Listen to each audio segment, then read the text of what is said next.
This is Democracy Now!, democracynow.org. I'm Amy Goodman. Alarms growing over how the world's richest person, Elon Musk, is changing Twitter after he spent $44 billion to buy the influential social media platform. On Friday, Musk fired nearly half Twitter's workforce in a mass layoff that gutted teams dedicated to combating election misinformation just days before Tuesday's midterm election. In fact, he fired something like 3,700 workers. Those let go included Twitter's civil integrity specialist, Kevin Sullivan, who led editorial planning for the 2022 midterms and tweeted, quote, "He couldn't have waited till Wednesday, #election2022.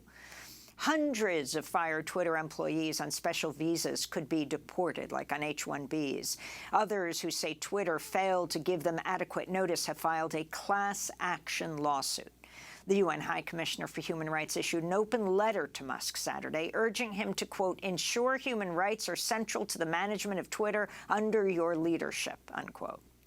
Meanwhile, after announcing Saturday it would start charging $8 a month for users to have a verification checkmark on their profiles, Twitter said it would move the launch to November 9th after the election. The move came after concerns the new subscription model for verified accounts would allow users to create Twitter handles impersonating political figures or news sources. In fact, some people actually impersonated Musk over the weekend to prove their point. Elon Musk met last week with over half a dozen civil rights groups amidst concerns he'll let misinformation and hate speech go unchecked.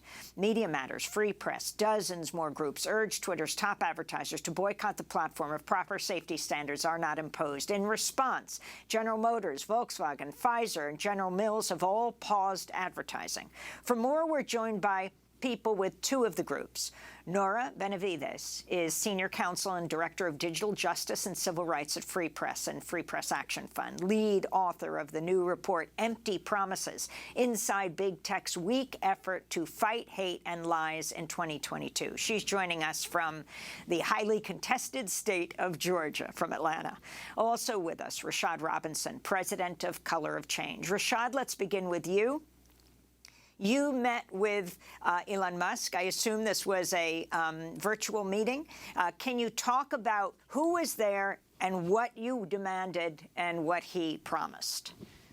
So along with other leaders from the Stop Hate for Profit Coalition, the coalition that led the $7 billion boycott of Facebook in 2020, focused once again on the issues of disinformation and policy at the Facebook platform. We met with him, and so it included folks like Derek Johnson of the NAACP, Nora's colleague Jessica Gonzalez, the head of Free Press, leaders from the Asian American Foundation, LULAC, ADL, and so a mix of organizations and leaders. And so we met with Elon Musk. We came in with three very focused asks that were connected to this upcoming election. One was to not deplatform any of the folks that had been, not to replatform any of the folks that had been deplatformed, and not to replatform them, is particularly before the election and after the election, to have a really clear and transparent policy around how they were going to do it, to keep in place the election integrity units and the election integrity infrastructure through the election and through certification, and to be more transparent and clear about this content moderation council he's been talking about, and to be transparent both about the policies of it and its level of power and who would serve on it. And he agreed to each one of those demands on the call. Actually, surprisingly, basically said he agreed with everything that we said. We told Mr. Musk that he had to actually say this publicly if we were going to be able to say anything about this meeting in a way that really spoke to the fact that he made these agreements. About 1:30 in the morning the next day, he tweeted out, tagging the folks who were in the meeting, including myself, in a tweet, agreeing to these demands. And it wasn't 24 hours later, Amy, that we began to hear about the firings. We began to hear about other policy changes. there's no way you can keep in place election integrity if you fire and let go the very people who are managing the election integrity work. The sort of changes in policy, which are deeply abrupt, which speak to, I think, the larger challenges we have with companies that are self-regulated, which means that they are unregulated, and all of the ways in which Mr. Musk has sort of engaged and behaved speaks to sort of a person who maybe watched a Broadway show or has a favorite team, a sports team, and has decided that if they were in charge, if they owned that show or they owned that team, this is how they would change things. This is who they would put in a particular role or put in a particular position. And that's what we're dealing with right now. It's someone who does not have the sort of knowledge or expertise to make these decisions. And while that happens with a lot of companies, we are marching towards an election with a huge communications platform that has a deep role in how information is shared and moved. And it will have deep consequences, any of these changes that we're hearing, but particularly all the people that have been let go that were responsible for some of the issues that face this platform. The thing I will say is that Twitter wasn't good before. Twitter wasn't doing everything it needed to do before. Cutting almost half the staff makes everything even more challenging moving forward. Now, of course, we hear that he is asking some of the people he fired to come back. Nora Benavides, can you weigh in on this issue of the firings? Now, staff have fired a class action suit saying large corporations like this, it's illegal for them to do that kind of mass firing without any kind of warning. Also, the fact that in one of his first acts as owner of Twitter, he tweeted out conspiracy theories attacking Paul Pelosi, who had been hammer attacked in his home and was in intensive care, citing a website that had promoted that Hillary Clinton died in the 9/11 attacks and she had a body double running for president in 2016. Musk posted the article in response to a tweet by Hillary Clinton, then he deleted it. The significance of all of this and what control does civil society have over a private corporation like this? I think we have to look at the very long track record that Musk has as an erratic CEO. He has taken extreme actions when he dislikes what people say, whether that is on Tesla phone calls, when he rallies his base on Twitter to respond to critics. He has this long trail of ways that he is unable to actually be present and make thoughtful decisions as a leader. The newest actions in wanting and then not wanting and coming back and trying to buy Twitter all indicate that he is, at best, erratic. And what we've seen over the last week since he actually took Twitter private has been very disturbing. I would absolutely agree with Rashad that, Twitter was not good before. Twitter was a toxic environment even before Musk. That's part of what we look at in our Empty Promises report, trying to really identify how is Twitter, how are other major platforms performing ahead of the midterms. And what we found was that Twitter is in the bottom half of major platforms in protecting users. This is the most basic protections Twitter has already failed to provide users. Since Musk came on, his first move was to let go of some of the most senior executives, the head of safety, other CEO. He has taken actions then himself, as you say, to post and I think be a super spreader of conspiracy theory. When the assassination attempt on Nancy Pelosi occurred, he was so fast to goad his followers and others on the platform with citations to misleading information. He's not an everyday person. He has a massive following. And so to see someone like that with such notability and many people who feel he has credibility be a super spreader of misinformation and conspiracy is deeply troubling. Then we saw him lay off almost 50% of his staff last week, and he did so with no fanfare, quite a bit of lackadaisical moving forward to the new era of Twitter that he wanted to usher in. And in letting these teams go, I just want to be really clear, who are the people that he has let go? He has let go teams that are part of the human rights people, ethical AI, accessibility. That means the people that are helping to make disability users more friendly on the platform. He has let go of communications teams, integrity, safety. I mean, the teams just keep going. And so they've been completely gutted. At this point, they are flailing, and we are one day from the midterms. I don't understand how someone who is the new CEO can, in one breath, say that he is committed to election integrity, committed, as Rashad said, all of the things that he promised when we met with Musk, and then turn around and take all of these actions. And so we've really thought long and hard, how do we somehow catalyze accountability? How do we take some form of action to change things? And so what we've done across dozens of civil rights organizations is come together. We're now at over 60 civil rights organizations that have come together with grassroots and corporate support. We launched Stop Toxic Twitter.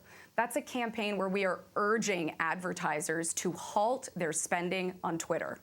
When we think about this, it's really with the impetus knowing that we need a moral imperative here, where hopefully these advertisers begin to see that their brands are damaged when they occur and are seen next to troubling hate, toxic content, misleading information. And what we've seen actually now is a real groundswell of advertisers that are, in fact, pulling their ad spending from Twitter. Whether it's General Mills, General Motors, Pfizer, Audi, L'Oreal, there are many others now that have followed suit. And there's sort of a domino effect here, where not only we have our corporate pressure, but there is that grassroots swell of support to say, this is a place that, while toxic before, has become only more toxic since Musk took over, and something has to change. On Saturday, let me say one thing. You have these H-1B workers, hundreds of them, who now fear deportation because they've lost their jobs. On Saturday, former Twitter CEO Jack Dorsey apologized for the layoffs in a series of tweets. He wrote, quote, "I own the responsibility for why everyone's in this situation. I grew the company's size too quickly. I apologize for that." Several days after the 2020 presidential elections, Dorsey testified to the Senate Judiciary Committee about his view on the responsibility to its users. You're required to help increase the health of the public conversation, while at the same time ensuring that as many people as possible can participate. And in order to do so, we need to make policies so that people feel safe and they feel free to express themselves, to minimize threats of abuse, of harassment, of misleading information, of organized campaigns to artificially amplify or influence a particular conversation. And that policy creation, that enforcement, is challenging, but also it is more or less opaque to the public. And that's where I think we have a gap. We have transparency around our policies. We do not have transparency around how we operate content moderation, the rationale behind it, the reasoning. There's a bigger question here, Nora Benavides, and that is, should these corporations be regulating themselves? I mean, this is the current town square for everyone. These companies are so large and, frankly, so unchecked in the power that they bring. One of the reasons that we've been trying to gather civil and human rights and other civil society groups together is to demand better of these companies. Left to themselves, we have seen that they simply don't care.